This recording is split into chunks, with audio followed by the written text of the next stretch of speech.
आज का हमारा टॉपिक जो है वो नर्वस सिस्टम है। Types of nervous system. There are two types of nervous system. Nervous system की टू टाइप्स होती हैं, एक CNS और दूसरी PNS। अब CNS की एब्रीविएशन सेंट्रल नर्वस सिस्टम है और PNS की पेरिफेरल नर्वस सिस्टम। तो आज का जो टॉपिक है वो सेंट्रल नर्वस सिस्टम पे है। Central nervous system consist of brain and spinal cord. Central nervous system जो है वो कंसिस्ट करती है एक ब्रेन पे और दूसरी स्पाइनल कॉर्ड पे। ब्रेन की पिक्चर आप देख सकते हैं। अब ब्रेन हमारा इतना हसास जगह है, इतनी हसास जगह है कि अगर वो प्रोटेक्ट नहीं हो सकती तो हमारा पूरी बॉडी जो है हमारी वो बेकार है। तो उसकी प्रोटेक्शन के लिए हमारे पास क्रेनियम है। सबसे पहले क्रेनियम को हम दूसरा नाम स्कल भी दे सकते हैं, और इसकी प्रोटेक्शन जो होती है वो सेरिब्रोस्पाइनल फ्लूइड से भी होती है। अब इसका तीसरा जो है, and it is protected by 3 layers that are collectively called as meninges. कुछ लोग इसको मैनिंग्स करते हैं, कुछ मैनिजेस करते हैं, तो दोनों प्रोनाउंसिएशन सही है। दैट अब मैनिंग्स की जो आगे 3 लेयर्स होती हैं, एक ड्यूरा मैटर, फर्स्ट जो होती है वो ड्यूरा मैटर में होती है, दूसरी आर्कोनाइट मैटर और तीसरी पिया मैटर। अब ये जो सेरिब्रोस्पाइनल फ्लूइड है ये भी ब्रेन को प्रोटेक्ट करता है। अब ये कहाँ लोकेट होता है? ये आर्कोनाइट और पिया मैटर के दरमियान जो जगह होती है वहाँ पे सेरिब्रोस्पाइनल फ्लूइड मौजूद होता है। अब ब्रेन लेबल्ड ब्रेन, यहाँ पे फोर ब्रेन, हाइंड ब्रेन और मिड ब्रेन। ब्रेन के 3 मेन पार्ट्स होते हैं, एक फोर ब्रेन, दूसरा मिड ब्रेन और तीसरा हाइंड ब्रेन। अब फोर ब्रेन के भी अलग से 3 पार्ट होते हैं, एक सेरिब्रम, दूसरा thalamus and third is hypothalamus. और हाइंड ब्रेन के भी 3 पार्ट्स होते हैं, सेरिबेलम, पॉन्स एंड मेड्यूला। अब हम फोर ब्रेन को पढ़ते हैं। Fore brain consist of 3 parts. Fore brain के जो पार्ट्स होते हैं वो 3 होते हैं, जैसे मैंने अभी आपको बताया, सेरिब्रम, थैलेमस और लिम्बिक सिस्टम। हाइपोथैलेमस जो है वो लिम्बिक सिस्टम का एक पार्ट है। अब सेरिब्रम का पढ़ते हैं। Cerebrum is the largest part of our brain. Brain का जो लार्जेस्ट पार्ट जो है वो सेरिब्रम है। It is divided into 2 cerebral hemispheres. अब जो सेरिब्रम है वो डिवाइड हुआ हुआ है 2 सेरिब्रल हेमिस्फेयर में से। अब एक लेफ़्ट हेमिस्फेयर है और एक राइट हेमिस्फेयर है। जो लेफ़्ट हेमिस्फेयर है वो कंट्रोल करती है हमारी right side of the body, and the right hemisphere वो कंट्रोल करती है हमारी left side of the body. अब हम ब्रेन का पढ़ते हैं, मतलब सेरिब्रम का पढ़ते हैं, outer and inner region. The outer region of cerebrum is called cerebral cortex. जो आउटर रीजन होता है सेरिब्रम का वो सेरिब्रल कॉर्टेक्स कहलाता है। It is made up of grey matter. ये ग्रे मैटर इसलिए होता है क्योंकि इसके अंदर सेल बॉडीज़ होती हैं। सेल बॉडीज़ में हमारे पास आ जाते हैं, न्यूक्लियस आ जाता है, सेल मेम्ब्रेन आ जाती है, और गोल्जी बॉडीज़ एक्सेट्रा वो सब आ जाती हैं।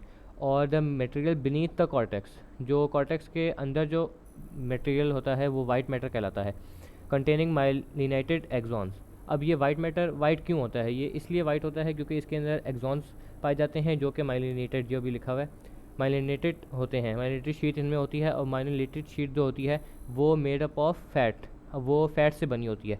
अब फैट्स जो हैं वो क्योंकि वाइट कलर के होते हैं और वो इनसॉल्युबल मैटर है, मतलब वो सॉल्युबल नहीं हो सकते, इनसॉल्युबल मैटर है, तो इसलिए उसका फैट का कलर वाइट होता है, तो इसलिए वो हमें वाइट नज़र आती है।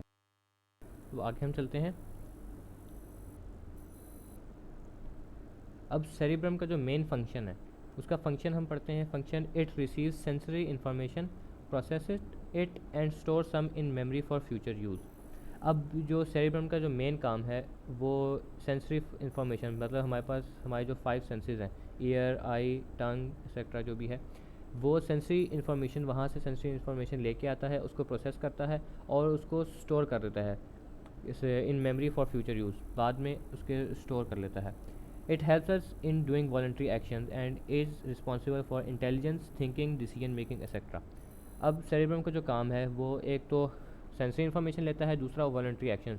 अब हमारे पास 2 एक्शन होते हैं, एक वॉलंटरी होता है और एक इनवॉलंटरी होता है। इनवॉलंटरी वो होता है जो हमारे कंट्रोल में नहीं होता, जैसे हार्ट बीटिंग। हार्ट बीटिंग हमारे कंट्रोल में नहीं है, और डाइजेशन वो भी हमारे कंट्रोल में नहीं है। लेकिन वॉलंटरी एक्शन वो होते हैं जो हमारे कंट्रोल में होते हैं, मतलब हम लोग कर सकते हैं ख़ुद। जैसे हम हाथ हिलाते हैं, कोई भी बुक टेबल पर पड़ी होती है वहाँ से उठा लेते हैं, ये इसका मेन फंक्शन है। और दूसरा जो ये रिस्पॉन्सिबल होता है for intelligence, thinking, decision making. आप डिसीजन मेकिंग आपकी कैसी है, थिंकिंग प्रोसेस आपका कैसा है, तो वो सारा जो है वो सेरिब्रम पे करता है। उसके बाद हमारा दूसरा जो है वो थैलेमस है, दूसरा पार्ट।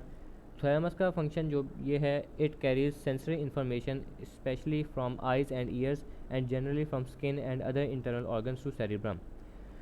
अब इसका मेन काम जो है वो सेंसरी इंफॉर्मेशन कैरी करता है आइज से, ईयर से और स्किन से, और जो इंटरनल ऑर्गन्स होते हैं उनसे कैरी करके तो वो सेरिब्रम को जाके देता है। थैलेमस का ये मेन काम है। उसके बाद limbic system. Limbic system, this system processes responses like hunger, thirst, fear, anger, pleasure etcetera. अब इस सिस्टम का, लिम्बिक सिस्टम जो भी है, इसका काम जो है वो ये है कि ये हमें भूख, प्यास, डर, गुस्सा, प्लेजर जो एक्सेट्रा, वो ये हमें उसकी फीलिंग्स को बताता है। फीलिंग्स, अब अगर हमारे पास, हमारे अंदर फीलिंग ही नहीं होंगी हंगर की, थर्स्ट की, तो हमें प्यास भी नहीं लगेगी। तो ये लिम्बिक सिस्टम का मेन काम ये है। अच्छा, the a portion of the limbic system is also important in the formation of memories that is hypothalamus. अब जो मेन पार्ट जो लेबल्ड ब्रेन में मैंने आपको बताया था कि वो हाइपोथैलेमस जो होता है वो मेमोरी फॉर्मेशन में भी मदद करता है। अगर हाइपोथैलेमस आपका सही काम नहीं कर रहा तो इसका मतलब है कि आपकी मेमोरीज़ आपकी सारी वो ज़ाया हो गई। उसके बाद हाइपोथैलेमस लोकेट होता है, is a part of limbic system, limbic system का पार्ट है, and is located below the thalamus. अब जो थैलेमस है उसके बिलो ये हाइपोथैलेमस जो है वो लोकेट होता है।